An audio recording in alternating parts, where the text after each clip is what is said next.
I slept with another man again, and I don't know how to tell my husband I don't like it. My husband, Adam, and I have been together for the past 12 years. He was my first true love, my first boyfriend, and the first person I've ever been intimate with.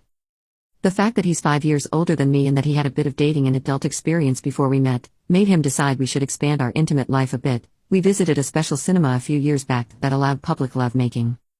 There, we met Zach. Zach's been pretty persistent and exchanged numbers with me after Adam pushed me to do so. We didn't really do anything back then because, while I could bring myself over to let people watch, I couldn't actually do something with someone else that wasn't my husband.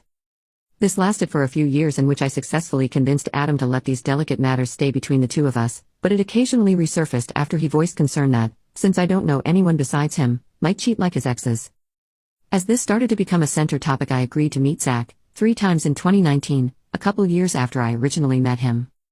It was mixed feelings. Some things I learned about my own body I didn't know before. It felt good to be completely accepted as well since I have low self-esteem. He was never shy to voice how attractive I am and how he worships my body, things I hardly heard from Adam since he isn't really the vocal type.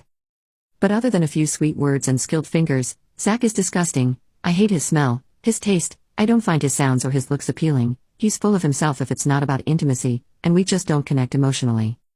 I tried it and told Adam that I don't want to do this anymore. He accepted. Fast forward to now, while I was meeting with Zach, Adam found out that he's got a turn on for other people wanting me, even if it went as far as him sharing me. He's been on it again for the past year about how I'm boring for wanting to keep love making just between us, and how the mere thought of another guy craving me excites him. I think he loves the thought that someone desires what he has. Yelp, it got to the point again that I let my love for him get the better of me. It's been too long and I thought Zach might be less disgusting. I've been pretty demanding as well these past couple days, until Adam openly told me that he can't keep up with my needs and, perhaps, Zach would be a good idea. It happened. I met him a couple nights back.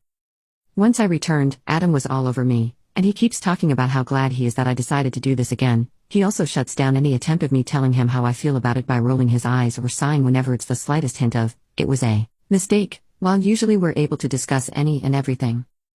Zach was a terrible experience, and I'm still hurting down there. He got into substance abuse, something I didn't know beforehand, couldn't get a stiffy because of this, and so he resorted to other means, and wasn't exactly willing to let me go as he was enjoying pleasuring me. I couldn't get my mind off the situation I was in, and while I am fully aware of the fact that I initiated and consented, I felt like the stupid lamb walking into the wolf's den. His smell is covering me no matter how many times I shower. The pain won't ease. Whenever I have a silent moment for myself, I see his face and hear his fake intimate noises to get me in the mood, and I feel trapped again. He never resorted to violence or threatened me, so I don't even know why the heck I feel this way. I wish Adam would simply accept that I do not want to do this with someone else, rather than shaming me for not living up to his expectations. I don't call him sick for wanting to share me either. Sorry for the long rant, but I needed to vent. Hopefully I will be able to talk to him about this issue and make him listen for good.